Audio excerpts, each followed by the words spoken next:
कलिंग नाट्य संघ ओडिया नाटकर उन्नति नाटक माध्यम समाज रे भाईचारा साहित्य भाषा संस्कृतिर उन्नति कार्य करुछि। सेही उपलक्षे आज गोटे नाट्य आलोचना चक्र थिला। एथिरे थिला ओडिया नाटक रे आमे कोउठी आम नाटक सर्वभारतीय स्तर रे अंतर्जातीय स्तर रे केते मात्रा रे प्रभाव पकेइछि, केते मात्रा रे प्रचार प्रसार होइछि, सेही विषय आज आलोचना होतला।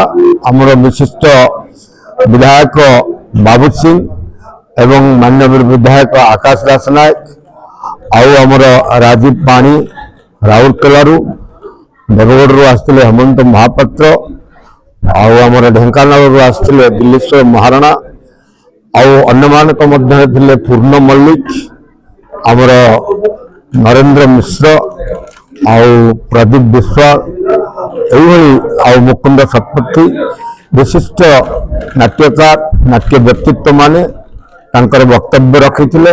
आउरी बहुत सदस्य मध्य वक्तव्य रखिथिले।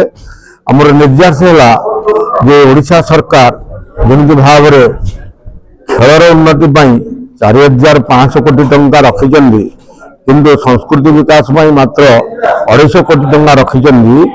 आमे चाहूचु चारिआडे सबु ब्लॉक रे से जेमिति खेल स्टेडियम करिया चाहूचंदी। हमर गोटे गोटे ऑडिटोरियम हो सबु नाट्य संस्था को 4 डिसमिल जमी जोगे दिया जाऊ, सेतिरे तांकर नाट्य अभ्यास करिवे, ऑफिस करिवे एवं सेतिरे तांकर नाट्य कार्यक्रम करिवे। एई सबु विभिन्न समस्या पर हमर आलोचना हला। ओडिशा सरकार को अनुरोध करा जिवो, एमाने मध्य हमको सहाय्य करिवे बोली कि प्रतिश्रुति दैचंदी। तेणु आशा करूछु भविष्य रे आम सरकार जे कि कहउचंदी लोकन सरकार से जानि नाहंती तांको सहाय्य आमे आइडिया देले से करिवे बोली कि आमे आशा रखुछु। धन्यवाद। डॉक्टर नरेंद्र कुमार मिश्र जने सांस्कृतिक गवेषक एवं जने नाट्यकर्मी। तेबे आज कलिंग नाट्य संस्था द्वारा एठी हमर जो आलोचना चक्र अनुष्ठित होता से सारा ओडिशा रे भिन्न भिन्न नाट्यकर्मी एठी आसीथिले, जो मान भीतर निर्देशक थिले, नाट्यकार थिले, अभिनेता थिले एवं नाट्य समालोचक मध्य थिले। आज जो विषय वस्तु थिला ओडिया नाटक आज कोठी पहुंची एवं आमे कोठी छिड़ा होइछे, ए परिप्रेक्षी रे अति सुंदर आलोचना हला।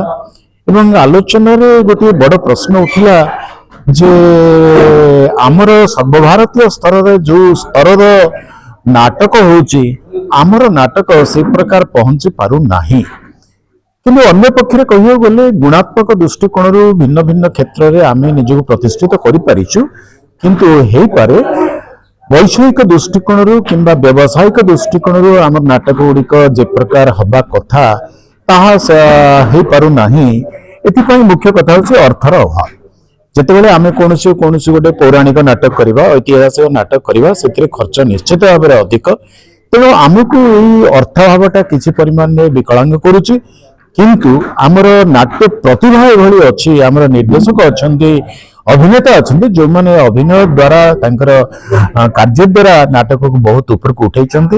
एवं आज जो माने आमर थिले आकाश दास नायक थिले एवं बाबू सिंह भाई थिले, पूर्ण मल्लिक भाई थिले, ये समस्ते हमको आज निर्भर प्रतिश्रुति दैछंती। आमे जो किछि छोट छोट दाबी बा छोट छोट दुख आमे कहिछु सेगुडी को से माने मुख्यमंत्री निकट रे उठेबे, विधानसभा रे उठेबे एवं गोटे सारा ओडिसा रे गोटे नाट्य परिवेश सृष्टि करिवे, जो परिवेश रे समस्त मिलिमिशि आमर उत्कलीय संस्कृति ओडिया अस्मिता को आमे नेगिरे सर्वभारतीय स्तर रे आमे प्रमाणित करि पारि।